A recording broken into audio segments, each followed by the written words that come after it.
हर कोई आजकल contract based farming पे कंपनियों ने कुछ आके और करवाई थी किसानों को। बाद एमबीए किया फाइनेंस में, क्योंकि लगता था कि अब फैमिली बैकग्राउंड एग्रीकल्चर से है नहीं, तो सबको लगता था कि एग्रीकल्चर में कुछ स्कोप भी नहीं है। तो जॉब में देखा कि आपको एक सेटिस्फेक्शन है वो नहीं मिल पाता, आप अपना खुद का सेल्फ एम्प्लॉयड बनो।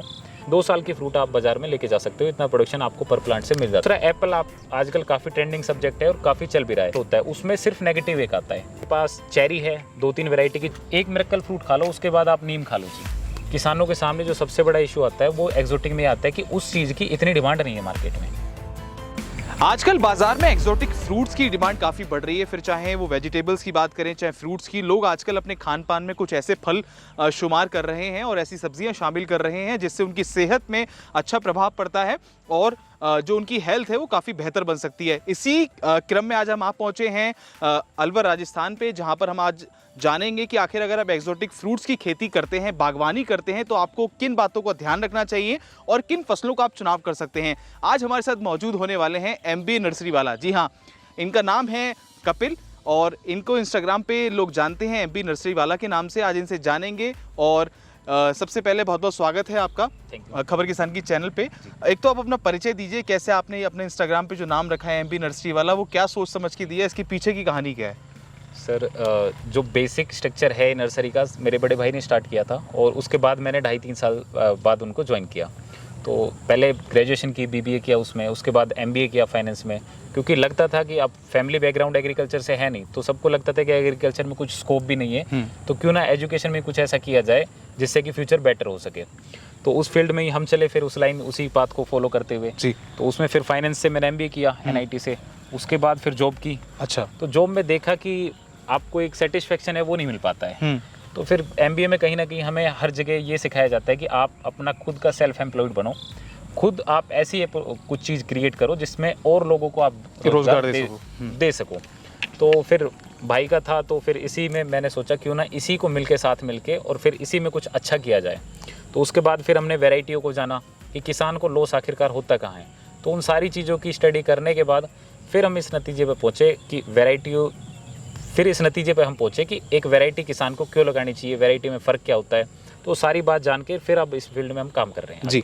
चलिए बात करते हैं एक्सोटिक फ्रूट्स प्लांट्स की। अगर मैं एक एक्सोटिक फ्रूट प्लांट की नर्सरी तैयार करना चाहता हूँ या बाग लगाना चाहता हूँ, तो मुझे किन फसलों का या किन फ्रूट्स का चुनाव करना चाहिए और किसकी मार्केट में डिमांड ज़्यादा है? सर, सबसे पहले तो एक्सोटिक में काफ़ी चीज़ें आती है, लगभग अपने जो गर्म एरिया में होती है। अब हमारे यहाँ टेम्परेचर मैक्सिमम 47 से 48 तक जाता है इजीली, तो एक्सोटिक में होने को तो हमारे यहाँ इजीली 20-25 चीज़ें हो जाती है। लेकिन बागवानी के लिए कुछ चीज़ें अलग है जो हम कर सकते हैं, मार्केट में डिमांड है।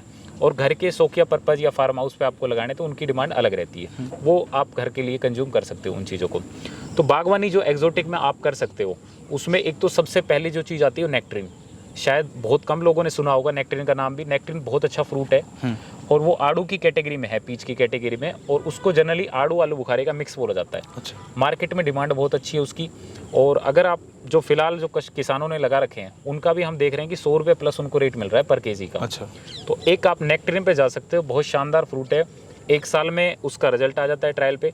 2 साल की फ्रूट आप बाजार में लेके जा सकते हो, इतना प्रोडक्शन आपको पर प्लांट से मिल जाता है उसमें। दूसरा एप्पल, आप आजकल काफ़ी ट्रेंडिंग सब्जेक्ट है और काफ़ी चल भी रहा है। हमारे यहाँ पे जो एप्पल होता है उसमें सिर्फ नेगेटिव एक आता है कि उसका जो कलर है वो 100% लाल नहीं होता है, ग्रीनिश थोड़ा सा रहता है। कलर जो होता है वो 30 से 40% आता है, लेकिन टेस्ट में आपको 1% भी जम्मू जो हिमाचल का सेब आता है उससे आपको कहीं भी कम नहीं लगेगा। मिठास पूरा, साइज पूरा, लेकिन सिर्फ कलर की थोड़ा सा नेगेटिव होता है। लेकिन उसका प्लस पॉइंट भी है, हमारे जब एप्पल आता है यहाँ पे वो आता है जून के पहले हफ्ते में, और जो हिमाचल जम्मू का आता है वो आता है 2 महीने लेट। तो जून के महीने में जो मार्केट में रेट होता है एप्पल का वो रहता है 150 प्लस। आपने भी देखा होगा, 150 प्लस रहता है। तो अगर किसान का 150 प्लस बाजार में जो चीज़ का रेट चल रहा है, किसान का अगर 40-50 रुपये किलो भी जाता है तो फार बेटर है आपकी इन ट्रेडिशनल क्रॉप से जी। तो इन चीज़ों पे आप जा सकते हो। उसके अलावा एक्सोटिक में हमारे पास परसिमन है, खुमानी बहुत शानदार लगता है। जो आप साइड में क्लिप देख रहे हो ये खुमानी की हमारी जून की फ्रूटिंग की है। साथियों, अगर आपको भी खानी है फ्रेश खुमानी, खुमानी एक ऐसा फ्रूट है जो ड्राई फ्रूट होता है और अक्सर आपने प्रोसेस ही खाया होगा। अगर आपने फ्रेश खुमानी खानी है तो अभी हमारी नर्सरी पे विजिट करो और फ्रेश खुमानी खा के देखो। खुमानी का जो टेस्ट है वो बहुत ही बेहतरीन होता है। और ये जो पौधा है मेरे पीछे खुमानी का है, फ्रूटिंग दिखाते हैं आपको सीधा। ये देखिए, मात्र 3 साल का पौधा है और क्या ज़बरदस्त इसमें खुमानी लगा हुआ है। ये देखिए खुमानी का जो टेस्ट होता है वो बहुत ही स्वीट टेस्ट होता है इसका, हल्का खट्टा होता है और मिठास इसमें तेज़ होता है। ये देखिए, ये कुछ मैंने फ्रूट यहीं से तोड़े हैं, बहुत ही ज़बरदस्त चीज़ है। अगर इस पौधे को आप कहीं भी लगा सकते हो, अगर आपके पास 100 लीटर का ड्रम है, आपको ड्रम में लगाना आता है, इस पौधे को आप कहीं भी लगा सकते हो। 100 लीटर के ड्रम में लगा सकते हो और बागवानी भी कर सकते हो। ज़्यादा जानकारी के लिए नर्सरी विजिट कर। उसके अलावा एक्जोटिक में हमारे पास चेरी है 2-3 वैरायटी की जो बड़ी बेहतरीन होती है जी। उसके अलावा एक आता है मिरेक्कल फ्रूट, जोबर्टी का फ्रूट। उसको क्या होता है कि अगर आप मिरेक्कल फ्रूट आपने खा लिया तो मिरेक्कल फ्रूट खाते ही जी होगा क्या कि आपने एक फ्रूट खाया, वो करोंदा की तरह होता है, सिमिलर दिखने अच्छा। में। एक मिरेक्कल फ्रूट खा लो, उसके बाद आप नीम खा लो जी, अच्छा। कड़वा फील ही नहीं होगा आपको। अरे वाह, तो बहुत शानदार चीज़ इसीलिए है। उसका नाम मिरेकल फ्रूट रखा हाँ, है। मिरेकल फ्रूट है। तो ऐसे एक्सोटिक में हमारे पास काफ़ी चीज़ें हैं, लगभग 10 से 15 चीज़ें हैं एक्सोटिक में जो हम बेचते हैं। बागवानी के लिए है 10 से 15 क्रॉप जो हम रिकमेंड करते हैं जी। तो सारी चीज़ें कुल लेकिन मिला के- आप बात कर रहे हैं एक्सोटिक फ्रूट की, आपने बताया अगर, क्योंकि एक्सोटिक जहाँ नाम जुड़ जाता है वो अपनी आप चीज़ महंगी हो जाती है, उसकी नर्सरी भी महंगी होगी, प्लांट्स भी महंगे होंगे, उसकी मेरे ख्याल से रखरखाव भी महंगा होगा। रखरखाव महंगा लेकिन होगा। मार्केट में इसकी कैसे सप्लाई कर सकता है आदमी? क्या सोशल मीडिया का ही एक्सोटिक माध्यम से में- कर सकता है या नॉर्मल मंडी में भी अपने सामान को बेच सकता है? एक्सोटिक- नॉर्मल मंडी में बेचेगा तो जी, रेट जी। नहीं मिलेगा। एक्सोटिक में सबसे बड़ा पंगा जो मैंने देखा है हाँ। किसानों के सामने जो सबसे बड़ा इशू आता है वो एक्सोटिक में आता है कि उस चीज़ की इतनी डिमांड नहीं है मार्केट में। बिल्कुल। अब एक्सोटिक फ्रूट है, अगर हमने सिंपल हम खुद के ऊपर लेके चलते हैं तो हम जो केला खरीदते हैं बाजार से वो महीने में लगभग 2-3 दर्जन इजीली आ जाती है। बिल्कुल। लेकिन वहीं हम चेरी की बात करें, खुमानी की बात करें, अंजीर की बात करें, वो नहीं खरीदते हम, क्योंकि ना ही हमें पता है उसके और ना ही हम उसे खरीदते हैं जल्दी सी।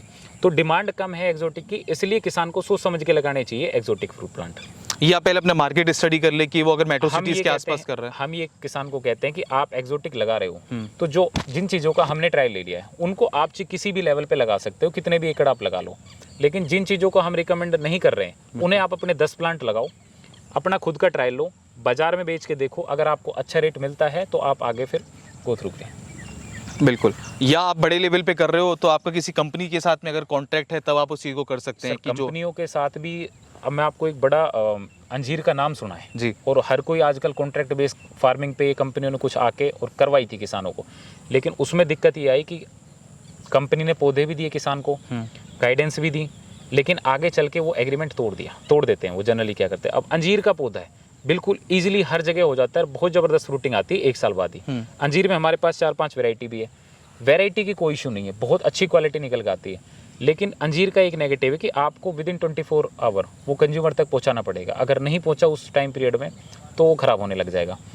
अगर आपको 24 घंटे से ज़्यादा उसे होल्ड करना है तो आपको प्रोसेस करना पड़ेगा, जो कि हर किसान कर नहीं सकता, क्योंकि प्रोसेसिंग यूनिट लगाना काफ़ी महंगा और कॉस्टली पड़ता है। तो वो नेगेटिव है इन सब चीज़ों की। तो सोच समझ कर लगाएं। अंजीर लगा रहे हो तो फिर प्रोसेसिंग की तरफ जाएं, मार्केटिंग अपना खुद देखें, फ्रेश को आप विदिन 24 आवर कस्टमर तक पहुंचा सके डोर टू डोर, तभी अंजीर का प्लांटेशन जी। करें। तो ये चीज़ें सोच समझ के फिर आगे बढ़ेंगे। बिल्कुल। तो एमबी नर्सरी वाला जो कपिल जी हैं इन्होंने काफ़ी अच्छी बात बताई, महत्वपूर्ण बात बताई। इन्होंने दोनों पक्ष रख दिए। अगर आप एक्सोटिक फ्रूट्स प्लांट्स की खेती करना चाहते हैं तो इसमें करियर तो है, पैसा भी है, लेकिन आपको पहले मार्केट की समझ होनी चाहिए। बल्क में ना करें जब तक कि आपको मार्केट की स्टडी ना हो और आपने मार्केट में कहाँ पे ये पहुँचाना है, कहाँ पर इसकी खपत होगी, तब तक आपको ना पता हो। ट्रायल बेसिस पे करें, मार्केट को बनाएं, लोगों तक अपना प्रोडक्ट पहुँचाएं, उसके बाद ही चीज़ों को आगे बढ़ाएं। और ऐसी तमाम वीडियो के लिए हमारे साथ बने रहें, देखते रहें खबर किसान की। धन्यवाद।